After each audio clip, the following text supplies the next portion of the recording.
நம்மைச் சுற்றி சூழல் விழிப்புணர்வு தகவல்கள்.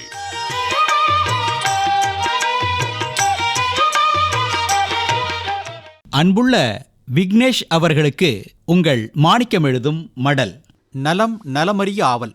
கடல் அலைகளையும் யானையையும் பார்த்துக்கிட்டே இருக்கலாம். அவ்வளவு அழகு. அலைகளின் அசைவு, யானையின் அசைவு நம்மளை சலிப்படைய செய்யாது. யானை ஓரிடத்துல நிற்காது, அசைஞ்சிக்கிட்டே இருக்கும். பொழுது போகலன்னா ஒன்று கடற்கரைக்கு போகலாம், இல்லை பக்கத்தில் ஏதாவது பெரிய கோயில் இருந்து அங்கே யானை இருந்தால் அங்கே போயிடலாம். அதனால தான் சென்னை போன்ற பெருநகரங்களில் கடற்கரை உள்ள பகுதிகளில் வசிப்போர் காலை நேரமோ மாலை நேரமோ அங்கே நடைப்பயிற்சிக்கு போயிடுறாங்க.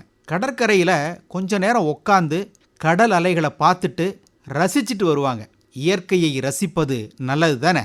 உலகில் நீண்ட கடற்கரையை கொண்ட நாடு கனடா.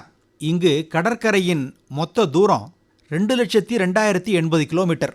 அடுத்த இடம் இந்தோனேஷியாவுக்கு. கடற்கரை தூரம் 54,716 கிலோமீட்டர். விக்னேஷ், இந்த நாட்டில் நிறைய தீவுகள் இருக்கு.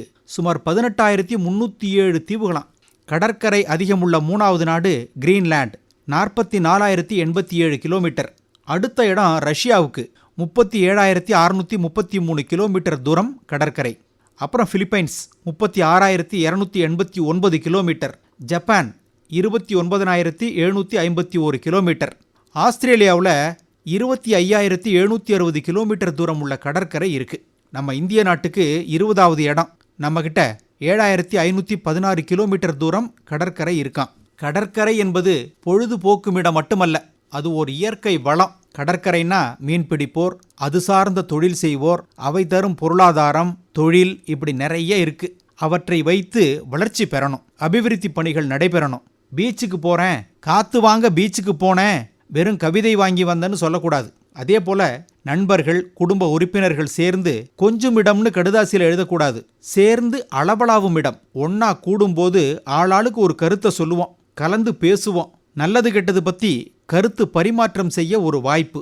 இந்த மாதிரி நண்பர்கள் கூடும்போது, கடற்கரையில நடைப்பயிற்சி போகும்போது 2 செயல் நடைபெறும். ஒன்று நடைப்பயிற்சி உடலுக்கும் உள்ளத்துக்கும் நல்லது, 2வது கருத்து பரிமாற்றம். ஒரு செயலின் நல்லது கெட்டது, தேவையானது தேவையில்லாததுன்னு கலந்து பேசி ஒரு முடிவுக்கு வர வழி உண்டாகும். குடும்ப உறுப்பினர்கள் மத்தியில கலந்துரையாடும் போது மாற்று கருத்துக்கு வாய்ப்பு இருக்கு. அதனால சச்சரவு கூட ஏற்படும். இப்படி பேசும்போது நண்பர்கள் மத்தியில மாற்று கருத்துக்கு வாய்ப்பு இருக்கு.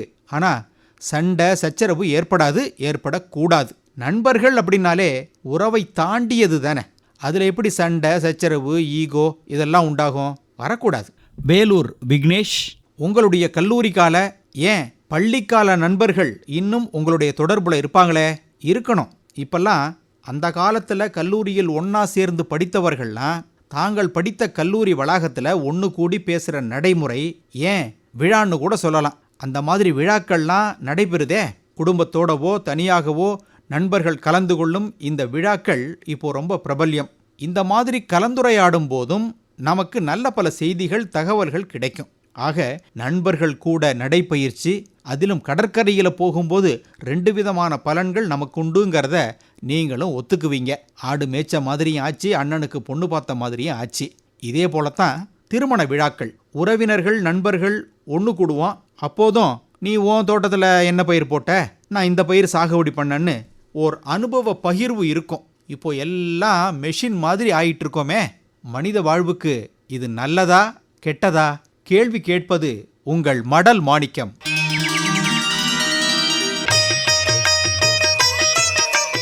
நம்மைச் சுற்றி சூழல் விழிப்புணர்வு தகவல்கள் கேட்டீர்கள்.